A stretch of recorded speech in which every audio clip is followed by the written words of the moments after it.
Hey everyone, welcome to the Visual Marketing Show where we ask experienced photographers to share tips and ideas that will help business owners and real estate agents make the most of their visual marketing. Today we're talking with Joseph Gonzalez, who runs Miami Real Estate Images in Florida, and Max Putier from Rhode Island Commercial Imaging. It's great to have you both here. It's good to be here. Thanks for having us. Yeah, great. Excellent. Really, really good. All right, I want to just ask some general questions, and whoever wants to chime in can. So first of all, just tell me, like, what's the state of the real estate market where you are at the moment? Like, is it busy or quiet? Are homes selling quickly or slowly? What's going on?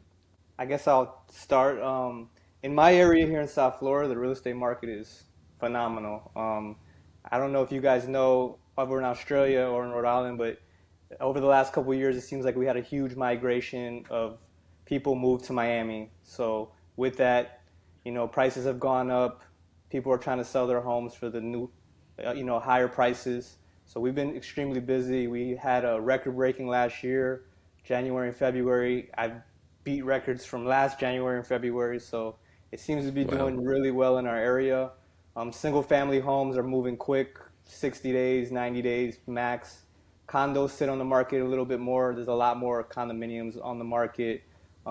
We had like a building crash in Miami a couple years back, and that caused the city to kind of go into a panic. So all the HOAs have increased. The city's really on top of these buildings now. So Yep. because of that, people are kind of trying to leave condos if they can afford to. And yeah, it's been really phenomenal down here. I have How is it there, Max? Here. It's not like Florida, and I looked on a map on where people were moving to, and Florida was the number one state. Yeah. Everybody's moving to Florida. Up here in Rhode Island, it's still relatively slow. Last year was very slow. This year is much better, but still not what it was pre-COVID. So we're still about half of what we normally be doing of the number of sales of houses for sale. Okay. Any thoughts on why things are a bit slower there, Max? I'm, I don't know. I think Florida right now is the destination to be in. It's a Right. tax-free state. Rhode Island's a tiny little state that doesn't get much attention. I think it's just part of for the course for the most of the country. Right. Yep. Yep. What service then would you guys recommend right now if a client of yours wanted to separate themselves from their competition? You want to go first this time, Max? I'll jump in. I really like to go with video and twilight. Seems to be something that really stands out. We've not seen much video in Rhode Island, except for the real high-end places, and so I think it's a real good opportunity to set the realtor apart from the rest. Right. Have that added into the service.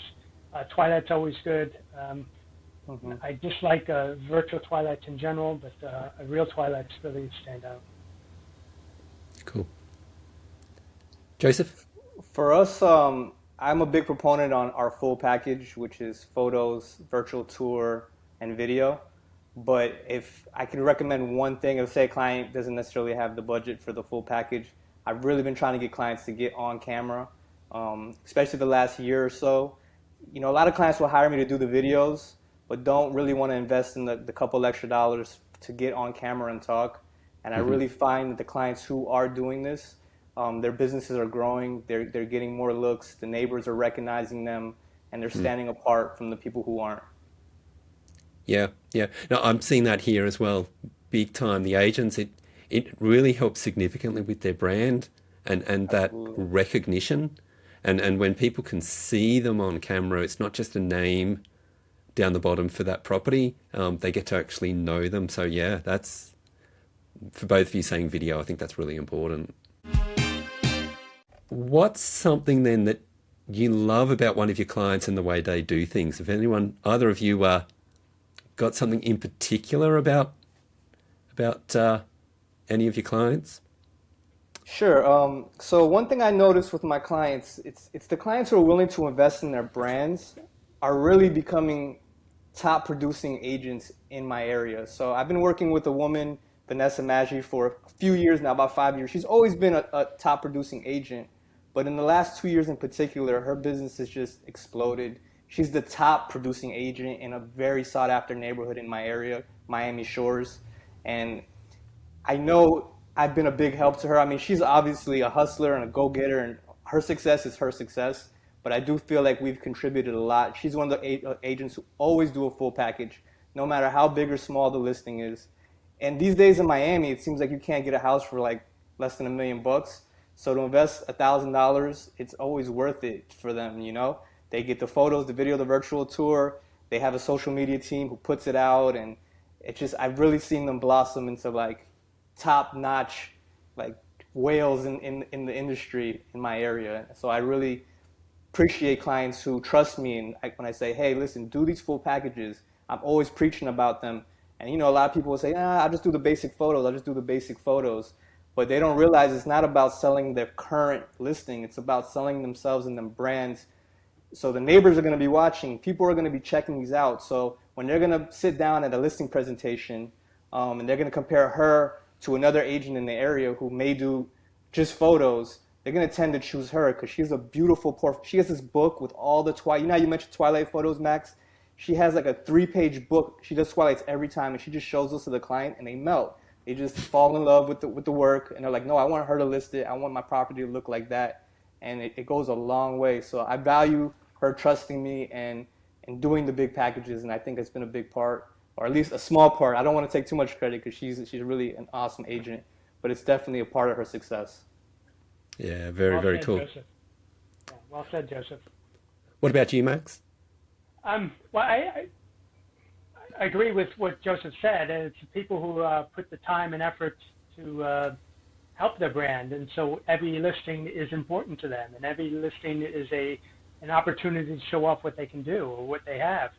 And the ones that take the time to get ready for me to shoot are the ones that I really like to shoot for. And when they do that, I'm much more apt to do that little extra effort. Although I try to do my best all the time, when they're really making the effort right there on the scene when I'm there, then I'm also bringing my best effort. Yeah, if I can add, that's huge what you just said, Max. You know, agents who take the time, so back to this woman, Vanessa, she's a top producing agent. She still has the time to meet me on every single photo shoot and make sure the house is presentable the way she wants it. So I have so many agents, they don't even meet me on location. They send me to a place, it's not ready. And just like you said, I'm still going to always do my best.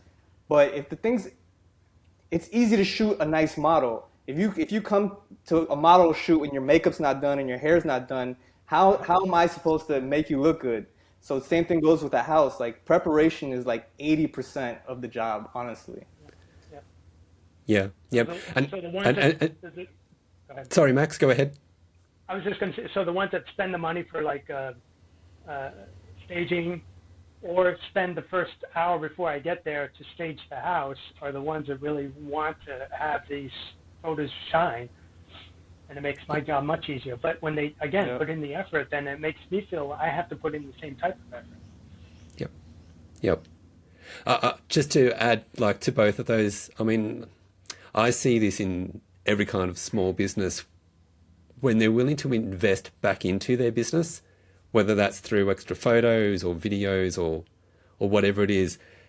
People seem to be too willing to just like take stuff out of their business to, I guess, maybe fill up their bank account or, you know, get that, you know, higher level car for that perception that they have when driving around instead of putting it back into their business in terms of the content they're creating. I mean, I see this with photographers as well. The photographers that aren't willing to invest back into their business.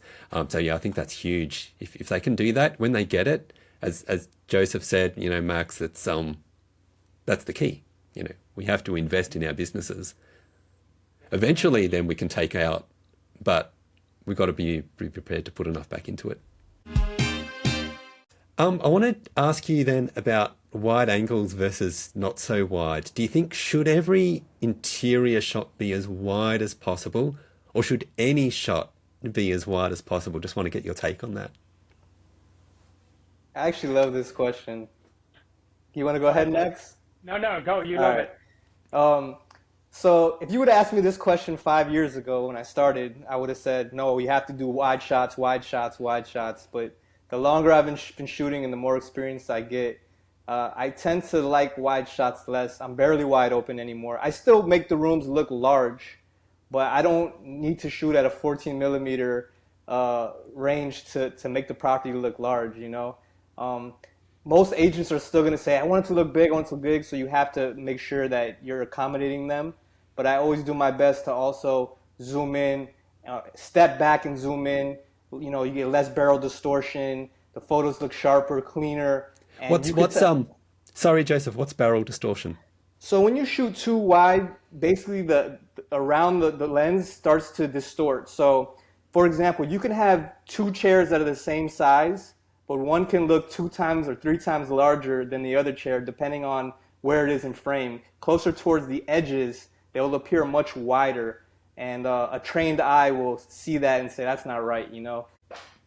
Basically, you want to make sure that it looks the appropriate size, and you're not getting that distortion, because it's a rookie mistake I think we all make, but I think over time we learn that we try to avoid that. And tighter shots can really tell a good story too. So when I'm fortunate enough to work with designers and really get tight, I can get some amazing photos. You don't necessarily need to show the room wide and 4 angles of the room to tell the story. Get that wide shot, but then push in.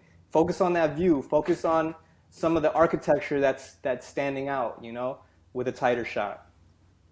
All right. So thank you, Max and Joseph, for coming along. Hope that's helpful for people out there watching, and we'll catch you both again soon.